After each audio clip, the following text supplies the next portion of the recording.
Écoutez, merci et bravo et merci de vous mobiliser pour cette cause, qui n'est pas une cause de droite, qui n'est pas une cause de gauche, qui est simplement une cause qui concerne la dignité humaine et le droit des êtres humains, et en particulier des femmes.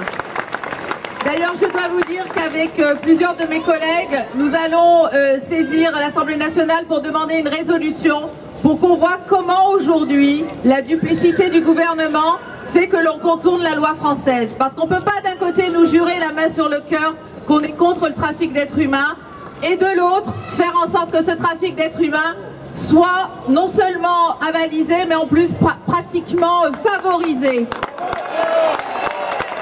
Très sérieusement, aujourd'hui, c'est absolument incroyable de voir que la bataille des idées, nous risquons de la perdre si nous ne mobilisons pas.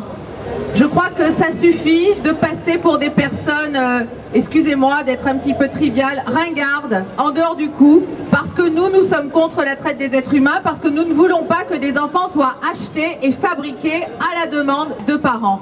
Bravo! Oui, je comprends la souffrance parentale. Je comprends la souffrance parentale, mais un enfant, l'intérêt supérieur de l'enfant, ce n'est pas d'être une marchandise, ce n'est pas d'être fabriqué, ce n'est pas d'être acheté. Que vont dire les parents à ces enfants qui sont achetés?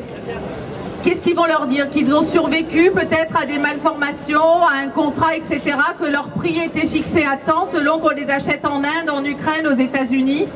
Ça me semble être un horizon absolument impossible.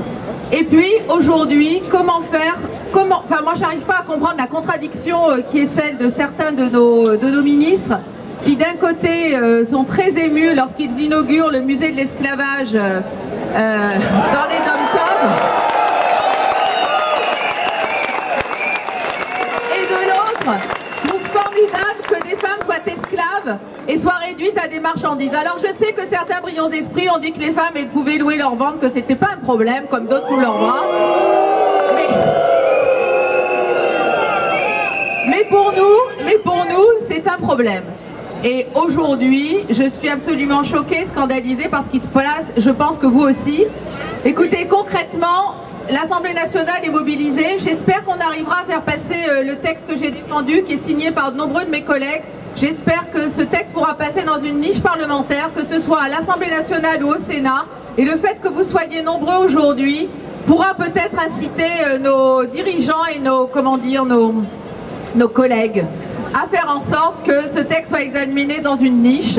Je crois qu'on en sortirait grandi et que ça donnerait du sens à l'action politique, parce que je crois que dans la vie publique, l'engagement pour la dignité humaine, c'est le premier engagement que nous avons. Si on veut défendre la liberté, l'égalité et la fraternité, on ne peut pas accepter la GPA en France.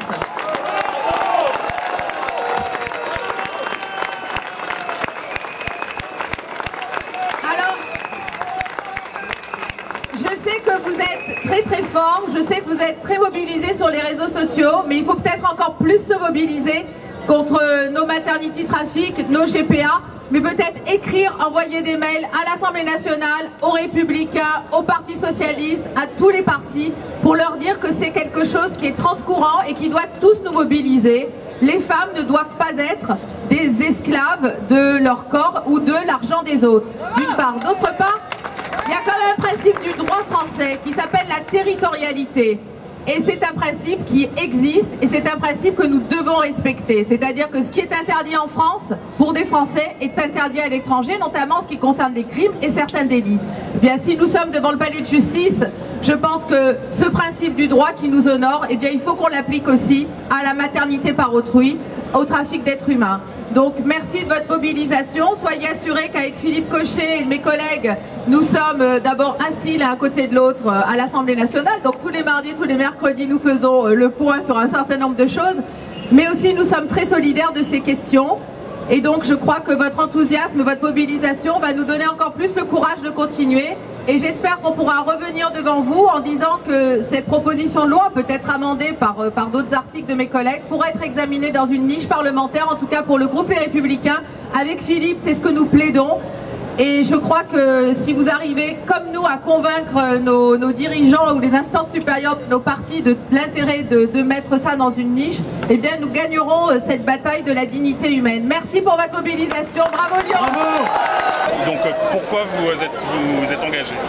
Parce que c'est un problème de dignité humaine et puis c'est un problème aussi de droits des femmes, puisque ce sont les femmes qui sont discriminées dans cette affaire, puisqu'elles sont l'objet de trafic d'êtres humains. Donc elles participent au trafic d'êtres humains, j'allais dire quasiment pas à leur insu, mais bon, parce que c'est elles qui sont l'objet de ce trafic, puisqu'on achète, on loue leur ventre, d'une part, et que d'autre part, l'objet de la transaction, donc l'enfant, fait partie d'un contrat. Or moi je considère qu'un être humain ne doit pas être une marchandise, c'est la moindre des choses. Et à l'heure où on s'émeut, où on trouve que c'est vraiment très difficile, l'esclavage, où on revient avec beaucoup de repentance sur notre passé, je pense qu'on ferait bien de se pencher sur notre présent et de voir qu'aujourd'hui il y a des femmes qui font l'objet de trafic de leur corps, que ce soit par le trafic d'êtres humains plus classique malheureusement, ou bien par celui de la gestation pour autrui.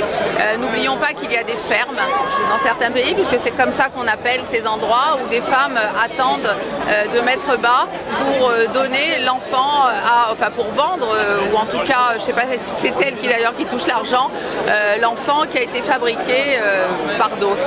Donc moi je trouve que cette pratique est absolument scandaleuse, et c'est pas parce que la technique le permet que l'éthique et la morale doivent le permettre également.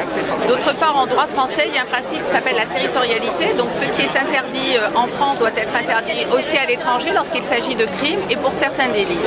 Or aujourd'hui, le trafic d'êtres humains et la maternité par autrui et l'abandon d'enfants est un délit, et donc il est absolument nécessaire que ce qui est interdit à l'étranger pour des ressortissants français le soit aussi en France.